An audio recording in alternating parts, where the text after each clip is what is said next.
શું છે? રુદ્ર. રુદ્રભાઈ, આજે આપણે શું કરવાનું છે? સરવાળા. સરવાળા. તો કઈ રીતે સરવાળા કરીશું?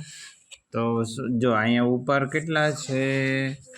આપણે એક અને નીચે 5. 5. તો મણકાની મદદથી આપણે સરવાળા કરવાના છે. તો જો આમાંથી પેલા મણકો કેટલા લઈને મૂકો જઈએ. પેલા કેટલા મણકા મૂકવાના? 1. ક્યાં મૂકશો? અહીંયા મૂકો. આ 1 મણકો મૂકો. પછી નીચે છે 5. તો 5 મણકાની અહીંયા બાજુમાં લાઈન કરો. 1 બોલતા જાઓ. 1 2 3 4 ને 5. હવે બોલા 1 અને આ 5 બધા થઈને કેટલા થાય? ગણો જોઈએ આ બધા મણકા. 1 2 3 4 5 6. તો 1માં આપણે 5 નાખીએ તો કેટલા થાય? 6. તો એની નીચે સગડે 6 લખો. હવે ત્યાર પછી આગળ છે કેટલા છે? 5. અને એની નીચે 2 છે. તો ફરી વાર આપણે આ બધા મણકા ડોલમાં નાખી દઈએ. હવે પેલા 5 મણકા મૂકો અને પછી 2 મણકા મૂકો. બોલતા જાઓ. 2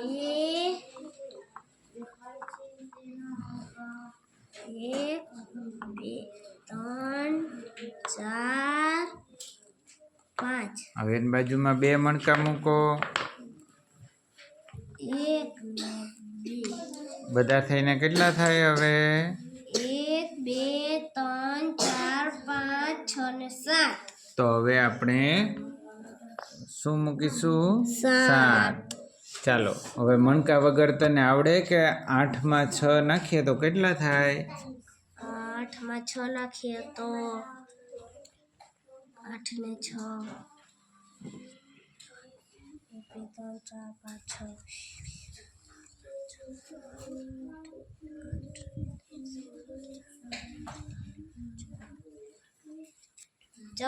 હા, તો 14 નું આપણે શું કરીશું? ચોગડો જ મૂકીશું. કેમ કે એકમનો અંક જ મૂકવાનો. દશકનો હોય દશકના લાઈનમાં જાય તો અહીંયા એકડો દશક હતો એટલે એ વધી બને. હવે 1 ને 3 કેટલા થાય? 1 ને 3 4. 4 ને 4 4 ને 4 8. તો અહીંયા 8 લખો. સરસ. તો આવી રીતે મણકાથી અને મણકા વગર પણ ધીમે ધીમે ગણતા શીખી જાય. તો સૌ પ્રથમ બાળકોને મણકાથી ગણતા શીખવાડવું અને ત્યારબાદ મણકા વગર પણ ધીમે ધીમે આવી જાય છે.